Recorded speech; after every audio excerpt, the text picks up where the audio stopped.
ओम शांति। 24 मार्च 2026 के बाबा के मधुर महावाक्य। बाबा कहते, मीठे बच्चे, तुम्हें गृहस्थ भार में रहते कमल फूल समान पवित्र बनना है। एक बाप की मत पर चलना है, कोई भी डिसर्विस नहीं करनी है। तुम्हें गृहस्थ भार में रहते कमल फूल समान पवित्र बनना है। एक बाप की मत पर चलना है, कोई भी डिसर्विस नहीं करनी है। प्रश्न, किन बच्चों को माया जोर से अपना पंजा मारती है? बड़ी मंजिल कौन सी है? किन बच्चों को माया जोर से अपना पंजा मारती है? बड़ी मंजिल कौन सी है? उत्तर, जो बच्चे देवाभिमान में रहते हैं उन्हें माया जोर से पंजा मार देती है, फिर नाम रूप में फंस पड़ते हैं। देवाभिमान आया और थप्पड़ लगा, इससे पदवी भ्रष्ट हो जाता है। देहाभिमान तोड़ना यही बड़ी मंजिल है। बाबा कहते, बच्चे देहाभिमानी बनो, जैसे बाप ओबीडियंट सर्वेंट है, कितना निरहंकारी है, ऐसे निरहंकारी बनो, कोई भी हंकार ना हो। गीत, ना वह हमसे जुदा होंगे, ना उल्फत दिल से निकलेगी। ओम शांति। बच्चों ने गीत सुना। बच्चे कहते हैं, हम बाबा के थे और बाबा हमारा था। जब मूल वतन में थे तुम बच्चों को ज्ञान तो अचिरति मिला है। तुम जानते हो, हमने चक्कर लगाया, अब फिर हम उनके बने हैं। वह आया है राजो सिखाकर स्वर्ग का मालिक बनाने। कल पहले माफी, फिर आया है। अब बाप कहते हैं, हे बच्चे, तो बच्चे होकर यहाँ मधुबन में नहीं बैठ जाना। तुम अपने गृहस्थ वार में रहते कमल फूल समान पवित्र रहो। कमल का फूल पानी में रहता है, परंतु पानी से ऊपर रहता है, उन पर पानी लगता नहीं। बाप कहते हैं, तुमको रहना है घर में ही, सिर्फ पवित्र बनना है। ये तुम्हारा बहुत जन्मों के अंत का जन्म है। जो भी मनुष्य मात्र हैं उन सबको पावन बनाने में आया हूँ। पतित पावन सर्व का सगरी दाता एक ही है, उनके सिवाय पावन कोई बना नहीं सकता। तुम जानते हो, आधा कल्प से हम सीढ़ी उतरते आए हैं। 84 जन्म तुमको जरूर पूरे करने हैं और 84 का चक्कर पूरा कर जब फिर जर्जरीभूत अवस्था को पाते हैं तब मुझे आना पड़ता है। बीच में और कोई पति से पावन बना नहीं सकता। कोई भी ना बाप को ना रचना को जानते हैं। ड्रामा अनुसार सबको कलयुग में पति तमो प्रधान बनना ही है। बाप आकर के सबको पावन बनाए शांति धाम में ले जाते हैं और तुम भाव से सुख धाम का वर्षा पाते हो। सतयुग में कोई दुख होता नहीं है। अभी तुम जीते जी बाप के बने हो। बाप कहते हैं, तुमको गृहस्थ भार में रहना है। बाबा कभी किसी को कह नहीं सकते कि तुम घर बार छोड़ो, नहीं। गृहस्थ भार में रहते सिर्फ अंतिम जन्म पवित्र बनना है। बाबा ने कहा था क्या कि तुम घर बार छोड़ो, नहीं। तुमने ईश्वरीय सेवा अर्थ आपे छोड़ा। कई बच्चे हैं जो घर गृहस्थ में रहते हुए ईश्वरीय सेवा में रहते हैं, छुड़ाया नहीं जाता। बाबा किसी को छुड़ाते नहीं हैं। तुम तो आपे ही सर्विस पर निकले हो, बाबा ने किसी को छुड़ाया नहीं।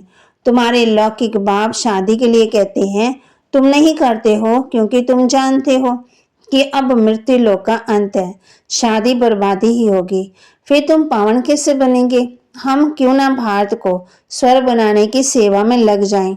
बच्चे चाहते हैं कि राम राज्य हो, पुकारते हैं ना कि हे पतित पावन सीताराम, हे राम आकर भारत को स्वर्ग बनाओ। कहते भी हैं परंतु समझते कुछ नहीं है। सन्यासी लोग कहते हैं इस समय सुख थोड़े समय के लिए है, बरोबर है भी ऐसे। यहाँ सुख तो है ही नहीं, कहते रहते हैं, परंतु किसकी बुद्धि में नहीं है। बाप कोई दुख के लिए ये सृष्टि थोड़ी रचते हैं। बाप कहते हैं, क्या तुम भूल गए हो, स्वर्ग के दुख का नाम निशान नहीं रहता है। वहां कंस आदि कहाँ से आए? बाप हम बच्चों को समझाते हैं। अब बेहद का बाप जो सुनाते हैं उसकी मत पर चलना है। अपनी मत पर चलते से बर्बादी कर देते हैं। मुख्य सार, बाप समान निरहंकारी बनना है। किसी से सेवा नहीं लेनी है, किसी को दुख नहीं देना है। ऐसा कोई पाप कर्म ना हो जिसकी सजा खानी पड़े।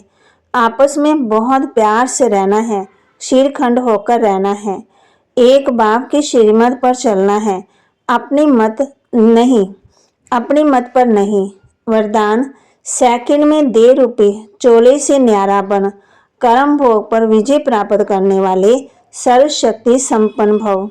सेकंड में दे रूपी चोले से न्यारा बन, कर्म भोग पर विजय प्राप्त करने वाले सर्वशक्ति संपन्न भव। जब कर्म भोग का जोर होता है, कर्म इंद्रियां कर्म भोग के वश अपनी तरफ आकर्षित करती है, अर्थात जिस समय बहुत दर्द हो रहा हो, ऐसे समय पर कर्म भोग को कर्म योग में परिवर्तन करने वाले साक्षी हो, कर्म इंद्रियों से भोगने वाले ही सर्वशक्ति संपन्न अष्ट रत्न विजय कहलाते हैं। इसके लिए बहुत समय का दे रूपी चोले से न्यारा बनने का अभ्यास हो। ये वस्त्र दुनिया की व माया की आकर्षण में टाइट अर्थात खींचा हुआ ना हो, तब सहज उतरेगा। स्लोगन, सर्व का मान प्राप्त करने के लिए निर्माणचित बनो, निर्माणता महानता की निशानी है। सर्व का मान प्राप्त करने के लिए निर्माणचित बनो, निर्माणता महानता की निशानी है। जगदम्बा सरस्वती जी के अनमोल महावाक्य, ईश्वर सर्वव्यापी नहीं है, उसका परिणाम क्या है। श्रोमणी गीता में जो भगवानोवाच है, बच्चे जहाँ जीत है वहाँ मैं हूँ, ये भी परमात्मा के महावाक्य है। पहाड़ों में जो हिमालय पहाड़ है उसमें मैं हूँ, और सांपों में काली नाग मैं हूँ। इसलिए पर्वत में ऊंचा पर्वत कैलाश पर्वत दिखाते हैं और सांपों में काली नाग। तो इससे सिद्ध है कि परमात्मा अगर सर्व सांपों में केवल काले नाग में है, तो सर्व सांपों में उसका वास नहीं हुआ ना। अगर परमात्मा ऊंचे से ऊंचा पहाड़ में है, गोया नीचे पहाड़ में नहीं है, और फिर कहते हैं जहाँ जीत है वहाँ मेरा जन्म है, गोया हार में नहीं हूँ। अब ये बातें सिद्ध करती हैं कि परमात्मा सर्वव्यापी नहीं है। एक तरफ ऐसे भी कहते हैं और दूसरी तरफ ऐसे भी कहते हैं कि परमात्मा अनेक रूप में आते हैं।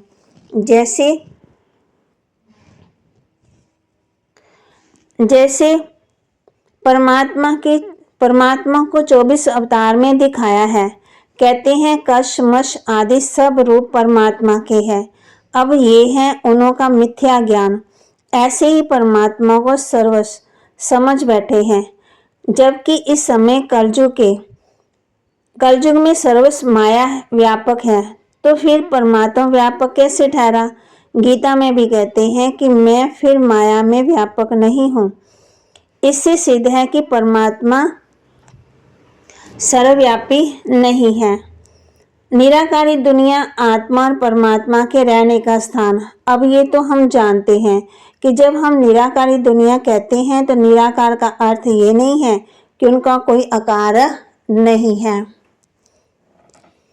जैसे हम निराकारी दुनिया कहते हैं तो इसका मतलब है कि जरूर कोई दुनिया है, परंतु उसका स्थूल सृष्टि माफिक आकार नहीं है। ऐसे परमात्मा निराकार है, लेकिन उनका अपना सूक्ष्म रूप अवश्य है। तो हम आत्मा और परमात्मा का धाम निराकारी दुनिया है। तो जब हम दुनिया अक्षर कहते हैं तो इससे सिद्ध है कि वो दुनिया है और वहाँ रहते हैं, तभी तो दुनिया नाम पड़ा है। अब दुनियावी लोग तो समझते हैं कि परमात्मा का रूप भी अखंड ज्योति तत्व है। वो हुआ परमात्मा के रहने का ठिकाना, जिसको रिटायर्ड होम कहते हैं। तो हम परमात्मा के घर में परमात्मा नहीं कह सकते।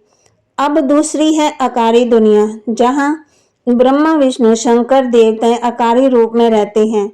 और ये है साकारी दुनिया, जिनके दो भाग हैं। एक है निर्विकारी स्वर्ग की दुनिया, जहाँ आधा कल्प सुख पवित्रता और शांति है। दूसरी है विकारी कलयुगी दुख और अशांति की दुनिया। अब वो दो दुनिया में क्यों कहते हैं, क्योंकि ये जो मनुष्य कहते हैं स्वर्ग और नरक दोनों परमात्मा की रची हुई दुनिया है। इस पर परमात्मा के महावाक्य हैं, बच्चे मैंने कोई दुख की दुनिया नहीं रची, जो मैंने दुनिया रची वो सुख की रची है। अब ये जो दुख और अशांति की दुनिया है वो मनुष्य आत्माएं अपने आप को और मुझ परमात्मा को भूलने के कारण ये हिसाब किताब भोग रहे हैं। बाकी ऐसे नहीं कि जिस समय सुख और पुण्य की दुनिया है वहाँ कोई सृष्टि नहीं चलती। हाँ अवश्य, जब हम कहते हैं कि वहाँ देवताओं का निवास स्थान था तो वहाँ सब प्रकृति चलती थी, परंतु इतना जरूर था वहाँ विकारी पैदाइश नहीं थी, जिस कारण इतना कर्म बंधन नहीं था। उस दुनिया को कर्म बंध रह स्वर्ग की दुनिया कहते हैं। तो एक है निराकारी दुनिया, दूसरी है आकारी दुनिया, तीसरी है साकारी दुनिया। अच्छा, ओम शांति। अव्यक्त इशारे। निश्चय के फाउंडेशन को मजबूत कर सदा निर्भय और निश्चिंत रहो।